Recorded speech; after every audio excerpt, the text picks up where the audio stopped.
তৈরি করে দিয়েছে আমাদের ভারতবর্ষ এক নতুন সৃষ্টি, যার নাম চেনাব ব্রিজ। যেখানে আইফেল টাওয়ারের উচ্চতা 312 মিটার, চেনাব ব্রিজের উচ্চতা টোটাল 360 মিটার, যা জম্মু কাশ্মীরের বুক চিরে 359 মিটার উচ্চতায় দাঁড়িয়ে ইস্পাত আর আত্মার এক আশ্চর্য মিছিল।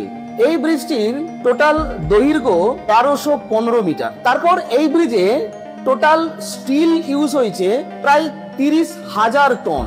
এর ডিজাইন লাইফ প্রায় 120 বছর।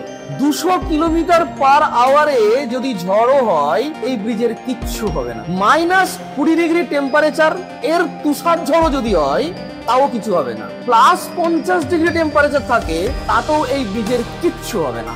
ভারতবর্ষ পেরেছে বিশ্বের সব থেকে উচ্চতম রেল ব্রিজ তৈরি, গিনিস বুকে পর্যন্ত নাম তুলতে পেরেছে। আমেরিকা, রাশিয়া, চায়না, জাপান এরাও কিন্তু পারেনি। হ্যাঁ, আমার ভারতবর্ষ পেরেছে। World highest railway bridge.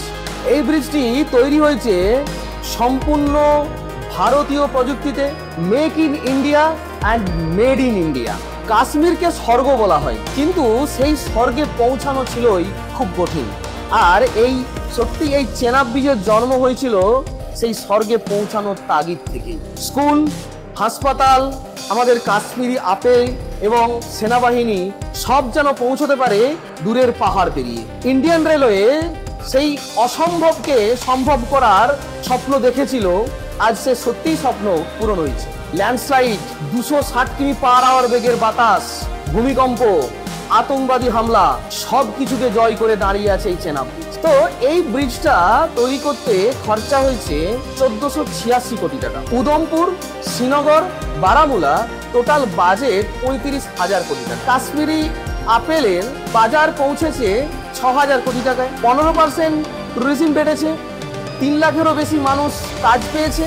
এটা শুধু ব্রিজ নয়, হ্যাঁ, এটা কাশ্মীরের অর্থনৈতিক ব্যবস্থায় এক নতুন উড়ান নেবে। কাশ্মীরের মানুষদের জীবনের গতিবিধিও পরিবর্তন করবে। বন্ধুরা, আপনারা কি মনে করেন, কাশ্মীর কি সারা জীবন আতঙ্কের হামলা এবং আতঙ্কের ভয়েতেই থাকবে? না, এই ব্রিজটা তার প্রমাণ কি করেছে যে কাশ্মীর এমনকি প্রিয় কেউ আমাদের ছিল, আছে এবং থাকবে। আর এটা শুধু কাশ্মীরের অর্থনৈতিক ব্যবস্থা নয়, এটা ভারতের প্রতিরক্ষার এক লাইফ লাইন, যেখানে সেনাবাহিনীদেরকে খুব দ্রুততার সাথে এক জায়গা থেকে অন্য জায়গা পৌঁছে দিতে পারবে।